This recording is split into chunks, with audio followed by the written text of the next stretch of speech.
This is Charlie Parsons for Boxing Social in association with Empire Fight Store. Delighted to be joined here with Mr. Viddal Riley. Didn't catch up yesterday, but better today than never. How are you, bro? I'm good, man. I'm good. I was doing your job yesterday. I was running around doing you know what I mean? So today I'm back into fighter for the interview. We will go into you and obviously not getting out in Bournemouth and everything like that, but firstly what we're here for, KSI versus FaZe Temper.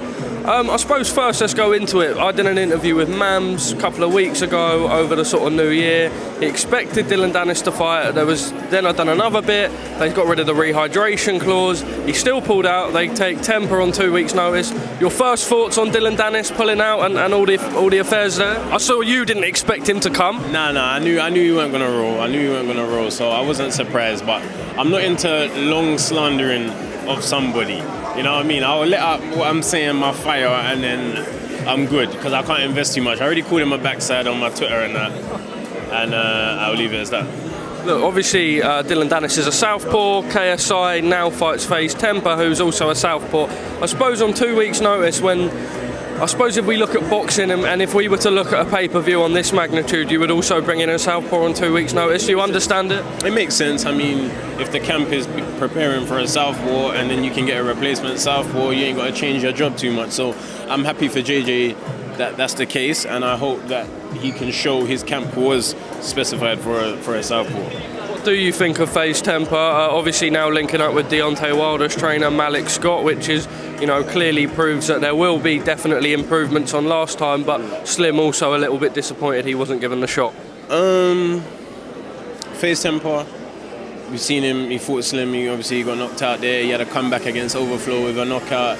We can't judge anyone too much. I'm starting to realise with this crossover boxing thing, there's such in like the embryonic stage of progressing. From show to show, you're gonna see a big jump. He's training with Malik Scott, who we know is the trainer of Deontay Wilder, also former good fighter himself, comes from the Kronk background. So I know he's got a lot to install into Temper. How much can Temper perform is the question. And I think the game plan early will be executed by Temper quite well. And then as it gets to 3-4, JJ will start working his way inside and get the finish then. Just moving on to the Jake Paul front, obviously now I think Mams Taylor's looking at that fight for December 2023. If I look at it from a professional boxing standpoint, I obviously look at JJ, who had a couple of bouts with Logan Paul and Joe Weller, but quite far away, then had some time off, then comes back into the ring, obviously not as pro. Do you feel like MVP and the team, maybe Jake Paul, trying to rush JJ into this fight? Maybe fair to say that JJ's not quite on Jake's level just yet, or? I wouldn't say the fight has been rushed. I think the end of the year is the right time for it to happen. At the end of the day, everyone wants to talk about JJ's not ready and he needs more time, forgetting that the other person gets more time as well. Yeah. Jake gets more time to improve as well. So why let the guy have an extra year of dedication to the game when you can get him now? Especially when he's dabbling and looking into MMA and stuff. His focus is, I'm not saying that Jake's distracted. I know as an individual he's dedicated, but you can't cheat something. So if you're practicing MMA, you're definitely not going to be as sharp at boxing, no matter how hard you work. So this might be the perfect time this year, end of this year. JJ said end of this year. He's a man of his word. That's when the fight should happen.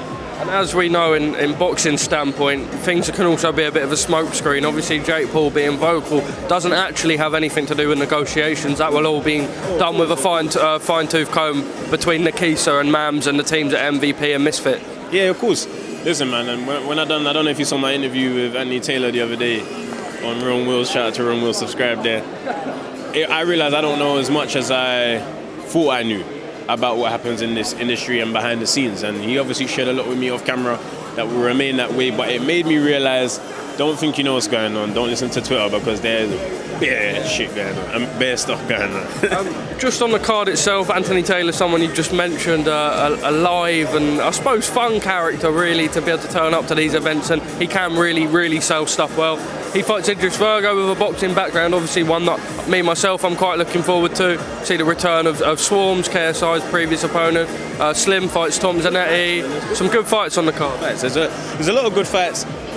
Everyone always makes the complaint in boxing, the traditional world, about having to wait till the main event.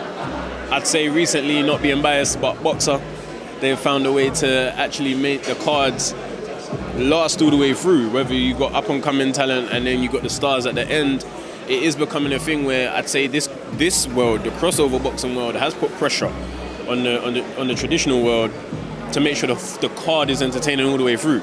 So Slim, he's gonna go in. I think he'll get the win against Tom Zanetti. I think Idris Virgo and Pretty Boy Taylor, that one. Listen, Idris Virgo should win. Let's be real. We're not gonna say any nonsense here. If Idris Virgo doesn't win against Anthony Taylor, the only Idris I want to hear about is Elba. All right. Look, just onto yourself. I was down in Bournemouth. Unfortunately, the sort of workout presser thing on the Thursday, you weren't there. I think you got the bug that everyone was sort of picking up and still struggling to shake off now, to be honest. How are you feeling now and looking forward for a new date in the new year? Maybe Taylor Catterall card or something like that? I've got my date already. Oh my God, yeah, you do. Yeah. That's me lagging, bro. That's me lagging. That's cool. There's a lot of media this week. But yeah, February the 11th, Wembley. So I'm probably going to be here. You're probably going to be interviewing me with a different backdrop and obviously different network, everything. But yeah, man, I'm excited. I've got a knees touch, 7-2, fought in the boxer tournament. Comes to fight, has experience in the ABAs. Do you know what I mean? But we know what journey I'm on. We know what I'm on right now. Obviously, realistically for you, I imagine the project going forward, having speaking to some of the guys that work in and around the boxer team, Ben Shalom himself, we obviously know just how big you are, and I imagine marking it to also a pro audience as well, but also making sure we can get this sort of audience involved and build you up into a star on our screens in a boxing ring on these shores. Domestic Cruiserweight Division is looking very special. Well, you see I'm doing an interview. You want to afterwards. Being papped. He's being papped. But I even forgot the question now, bro. Building yourself into a star boxer. But yeah, it's about you, bro. Building yourself into a star. Oh yeah. The boxer project. This world and yeah. So the thing is, I am fortunate enough to call myself a pioneer of this community. Yeah. Whether anyone wants to believe that or not, it's a fact. 2018 when it began, my face was there. The still the biggest fight that's ever happened in this industry, I was there. You know what I'm saying? So I can't ever not bring this world with me. If whoever from this world decides they don't want to roll, I mean, I can't force no one to roll. Whoever from the traditional world don't want to roll, I can't blame them, whatever. But at the end of the day, if anyone's going to merge these two worlds together, I would definitely be one of the prominent faces. And the bigger I get in my own career, the more I'm going to bring light over here, because this gave me my platform. You know what I'm saying? Just finally from me, in terms of personal progression, got a bit of Eminem in the background here. Are we sort of now looking at sort of moving up the ranks? We're seeing the world title honours. Boxer have obviously got most of the cruiserweights now, with Lawrence Okoli making an appearance. They won the purse bids there. Is it getting yourself in with all that mix and doing these big events? Listen, when it comes to world level, we'll chill. It's not the time yet. I'm not thinking about world level. I'm thinking about British. I'm thinking about the English title. I'm thinking about but mainly the British title. You know what I mean? The British title is on my mind because I need a belt this year. I want to level up, and I'm ready for the level up. I think people are starting to notice that I'm ready for it. So we've got to give the people what they want. With our respect, it's always nice when you're here. We can sort of merge on the KSI temper stuff and also bring it back to the real stuff as well. So appreciate you, brother. Final words to the viewers. Final words, Feb 11th. Grab your tickets, London, Wembley, I am back. Tickets will be ubxr.co/Viddal. Grab your tickets there. Please put the link in the description for me, my guy. Oh, I will. We're trying to make sure that by the end of this year I can main event or something. So we need the tickets rolling in. It will be exciting. I'm on a 2-fight knockout streak right now, about to make it free. Viddal Riley, thank you.